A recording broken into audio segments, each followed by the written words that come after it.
हे guys, welcome back once again. दोस्तों, आज की कहानी जो एक्सप्लेन करने जा रहे हैं वो असल में एक बिजनेसमैन की है जो एक रात अपने बड़े कलीग के साथ होता है, लेकिन अगले ही दिन वो कैसे कमरे में पहुंच जाता है जिसका तापमान 200 डिग्री के पार था। तो कहानी की शुरुआत होती है और हम रायन नाम के आदमी को देखते हैं जिसको चेयर से बांध कर रखा गया है। जब उसको होश आता है तो अपने चारों ओर बहुत ही हैरानी से देखता है। उसे कुछ समझ नहीं आता कि असल में वो यहाँ पर आया कैसे। अब यहाँ सबसे पहले तो वो खुद को खोलता है और गौर करने वाली बात ये थी कि उसकी रस्सी बहुत ही आसानी से खुल जाती है, क्योंकि जिस आदमी ने उसे बांधा था वो ये चाहता था कि वो खुद को खोल ले, क्योंकि तभी वो इसके आगे के प्रोसेस को कर पाएगा। अब रायन उस रूम को देखता है जो चारों ओर से स्टील से बना हुआ था और उसमें बस एक ही खिड़की थी, इसलिए वो उसके बाहर देखकर चिल्लाना शुरू करता है। लेकिन अफसोस कि अगर इतनी जल्दी उसे कोई देख लेगा तो ये कहानी में मजा नहीं आएगा। इसके बाद अब रायन के पास उसका दोस्त ब्रूस का कॉल आता है, जिसकी आवाज़ से पता चल रहा था कि वो बहुत ही घबराया हुआ है, और बताता है कि वो एक रूम में बंद है। पिछली रात वो कुछ लड़कियों के साथ एक होटल में गया था, लेकिन जब उसकी आंख खुली तो वो यहाँ एक ऐसे रूम में आ गया है जहाँ का तापमान धीरे धीरे करके बढ़ता जा रहा है। वो बताता है कि यहाँ पर एक आदमी है जो मुझसे $1 मिलियन मांग रहा है, क्या तुम मुझे कुछ उधार दे सकते हो? लेकिन रायन कहता है कि मुझे कुछ समय दो, मैं देखता हूँ कि मैं क्या कर सकता हूँ। लेकिन तभी वो तेज तेज चिल्लाना शुरू करता है जैसे कि उसे कोई मार रहा हो, और तभी एक गोली चलने की आवाज़ आती है और फ़ोन कट हो जाता है, जिससे रायन को लगता है कि शायद वो मर चुका है, पर वो किसी रूम का जिक्र कर रहा था। क्या पता वो आसपास ही हो, इसलिए वो उस रूम की दीवारों को पीटना शुरू कर देता है, लेकिन इससे कोई फ़ायदा नहीं होता। वहाँ से कुछ आवाज़ नहीं आ रही थी। वो दीवार तो इतनी मोटी थी कि उससे किसी इंसान की आवाज़ दूसरी तरफ जा पाना असंभव था। अब यहाँ पे अपने फ़ोन को चेक करने लगता है, क्योंकि धीरे धीरे करके उसकी बैटरी ख़त्म हो रही थी। पर तभी उस रूम में लगे स्पीकर से एक आवाज़ आती है जिसकी वॉल्यूम बहुत ज़्यादा थी। उसकी वजह से उसके कान फटना शुरू हो जाते हैं और वो वहीं तेज़ तेज़ चिल्लाना शुरू कर देता है। पर कुछ ही देर में वो आवाज़ बंद हो जाती है और फिर से एक इंसान बोलता है, जो शायद वही होगा जिसने उसे यहाँ पकड़ कर रखा हुआ है। उसकी आवाज़ सुनकर रायन उसे बहुत बुरा भला कहता है, उसे यहाँ से बाहर निकालने को बोलता है। वो आदमी उससे एक सवाल पूछता है, शर्त रखता है कि अगर उसने सही जवाब दिया तो वो उसे बाहर निकाल देगा। और रायन रेडी हो जाता है कि ठीक है, मुझसे पूछो क्या सवाल पूछना है। तो सवाल ये था कि तुम्हें मेरा नाम और एड्रेस बताना है। अब ये सुनकर रायन गुस्से में आ जाता है, क्योंकि ये उसे कैसे पता हो सकता है कि सामने वाला शख्स कौन है और कहाँ रहता है। अगर इस बारे में उसे पता होता तो वो उसे कब का पकड़ चुका होता। और इसी बात से रायन रूम में रखी चीज़ों को इधर उधर फेंकना शुरू कर देता है। उसका दिमाग फिर चुका था और इसी चक्कर में वो चेयर जाकर उसकी विंडो पर लग जाती है, पर उसे एक खरोच तक नहीं आती, जिससे ये साफ पता चलता है कि ये रूम की दीवारें खिड़की बहुत ही ज़्यादा मजबूत है। अब वो आदमी उसे दोबारा कहता है कि तुम ये सब करके खुद का समय बर्बाद कर रहे हो। अगर तुमने यहाँ से बाहर निकलना है तो तुम्हें इस सवाल का जवाब तो देना ही पड़ेगा।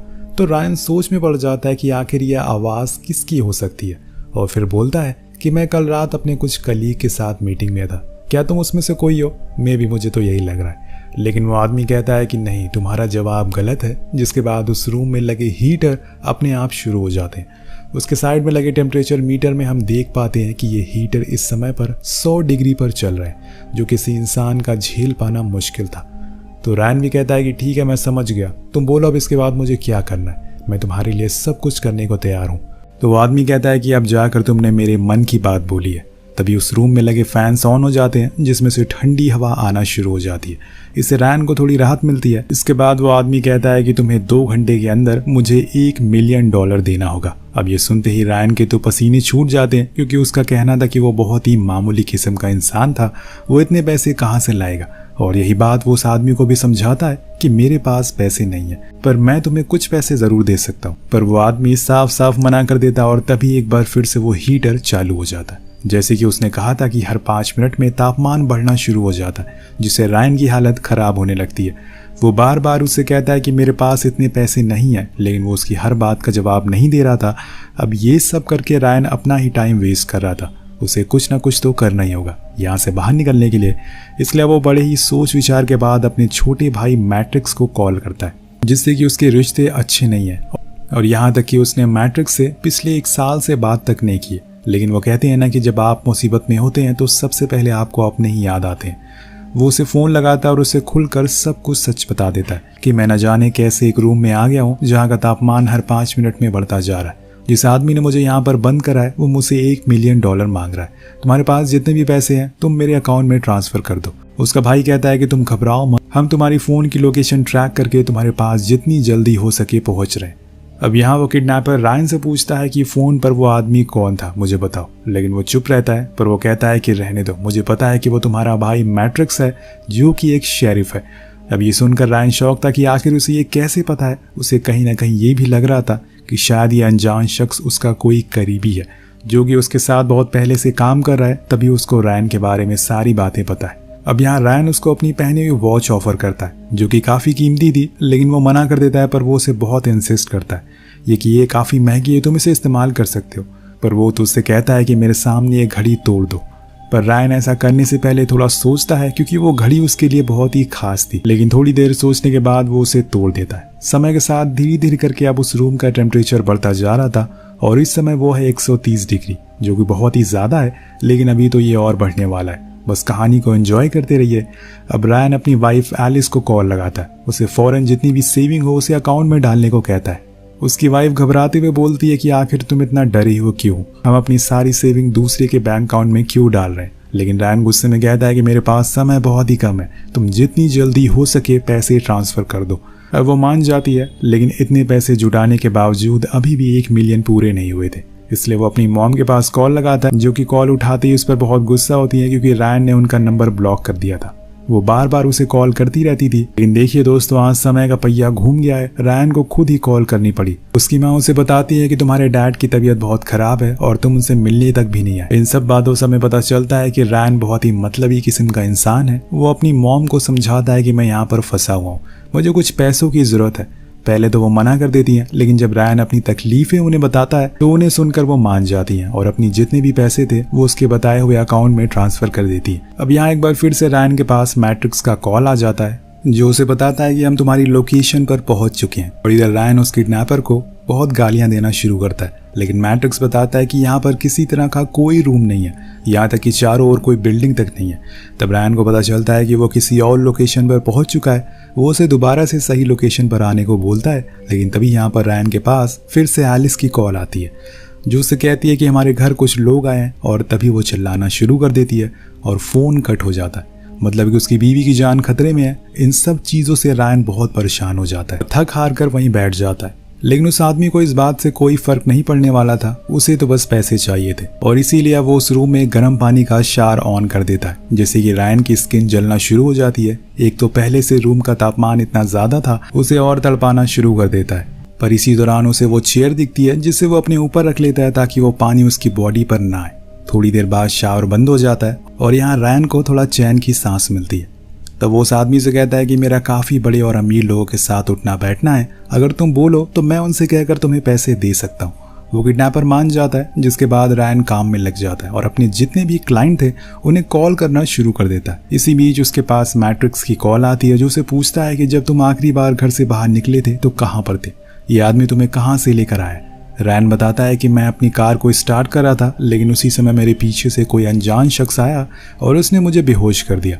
इसी दौरान उसके पास एक क्लाइंट की कॉल आ जाती है और उस क्लाइंट ने रायन को $2 लाख ट्रांसफर कर दिए थे। ये देखकर रायन बहुत खुश होता है क्योंकि इससे वो आदमी मान सकता है। लेकिन जब वो ये बात उस किडनैपर को बताता है तो वो गुस्सा हो जाता है और कहता है कि ये तो बहुत कम है, वैसे भी मैंने तुम्हें जो 2 घंटे दिए थे वो अब खत्म हो चुके हैं, इसलिए तुम्हें अब मरना होगा। तो रायन उसे रिक्वेस्ट करता है और कहता है कि मैं तो तुम्हें पैसे दे रहा हूँ, पर वो आदमी ये कहकर मना कर देता है कि ये तुम्हारे पैसे नहीं है, ये तो तुमने किसी और से मांगे हैं, मुझे तुम्हारे पैसे चाहिए, तुम्हारे पास जो $4 मिलियन पड़े हुए हैं और वो पैसे तुमने छुपा कर रखे हुए हैं। ये सुनकर रायन के तो पसीने छूट जाते हैं क्योंकि इन पैसों के बारे में उसके अलावा किसी को पता नहीं था। वो कहता है कि मुझे 1 मिलियन नहीं बल्कि $4 मिलियन चाहिए, लेकिन रायन वो देने से मना कर देता है क्योंकि वो जिंदगी भर की उसकी सेविंग थी। तभी वो किडनैपर उन हीटर को 180 डिग्री पर कर देता है, जिससे वहाँ की गर्मी और बढ़ जाती है और रायन दर्द के मारे चिल्लाना शुरू कर देता है। वो तुरंत अपने सारे पैसे उसे भेज देता है। अब वो पूरी तरह से खाली हो चुका था, इसलिए उससे कहता है कि अब तो मुझे जाने दो, मैंने अपने सारे पैसे तुम्हें दे दिए। पर वो नहीं मानता और यहाँ एक बार फिर से फैन चलता है। वो भागता हुआ उसके पास जाता और तभी उसे अपनी फैमिली के विजन आना शुरू हो जाते हैं, जिसके कुछ देर बाद वो बेहोश हो जाता है। जब उसकी आंख खुलती है तो वो देखता है कि वहाँ पर उस आदमी ने पानी रखा हुआ है, जिसे वो पी लेता है, उसे थोड़ी राहत मिलती है। तभी उस गेट से एक नोट आता है जिसमें उसके सारे फैमिली वालों के नाम लिखे हुए थे। पर यहाँ एक एक्स्ट्रा शख्स का भी नाम होता है जो था एली। वो आदमी उससे कहता है कि तुम ये सारे नाम तेज तेज पढ़कर सुनाने। रायन सभी का नाम पढ़ना शुरू करता है लेकिन वो एली का नाम नहीं पढ़ता। अब उसने ऐसा क्यों किया ये तो आपको आगे पता चलेगा। इसी बीच उसके पास उसकी वाइफ का कॉल आता है जो उसे बताती है कि कुछ लोगों ने मुझे तुम्हारी तरह ही एक रूम में किडनैप कर लिया। इसी बीच वो आदमी फिर से उससे एक सवाल पूछता है कि तुम्हारा रायन के अलावा कितने नाम हैं। वो कहता है कि ये कैसा सवाल है, मेरा बस एक ही नाम है। पर यह झूठ था, लेकिन यह जवाब गलत था, इसलिए हीटर फिर से जल जाता है और वो सच कह देता है और बताता है कि मेरे बहुत सारे नाम हैं, लेकिन तुम ये क्यों जानना चाहते हो। इसके बाद वो उसे दूसरा सवाल करता है कि तुम क्या काम करते हो।